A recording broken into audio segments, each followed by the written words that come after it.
ராமநாதபுரம் மற்றும் மன்னார் வளைகுடா பகுதியில் மீனவர்களின் வாழ்வாதாரத்தை பாதுகாக்கும் நோக்கில் கடல் அட்டை மீதான தடையை நீக்க மத்திய மாநில அரசுகள் நடவடிக்கை எடுக்க வேண்டும் என மீனவர்கள் கோரிக்கை விடுத்துள்ளனர்.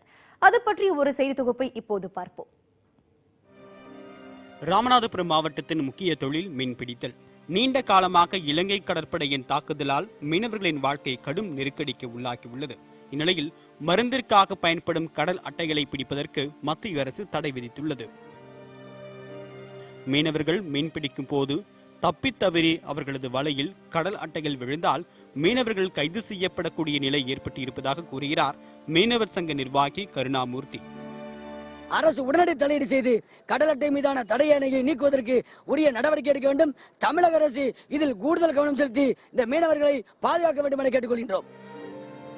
கடந்த 10 ஆண்டுகளுக்கு மேலாக இந்த தடை உள்ளதால் மீனவர்களின் வாழ்வாதாரம் மிகவும் பாதிக்கப்படுவதாக கூறும் மீனவர்கள் கடல் அட்டைகள் மீதான தடை உள்நோக்கத்தோடு பிறப்பிக்கப்பட்டதாக குற்றம் சாட்டுகின்றனர்.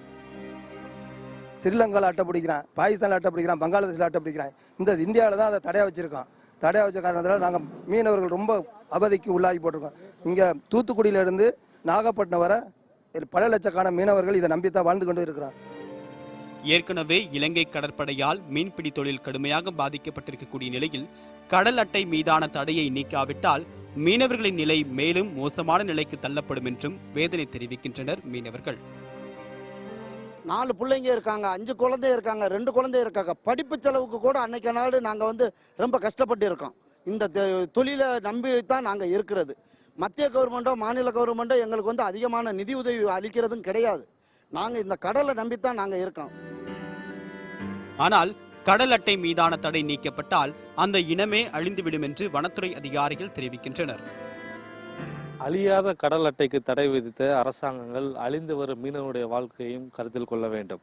ராமநாதபுரத்திலிருந்து மகேஸ்வரன், நியூஸ் 18 தமிழ்நாடு.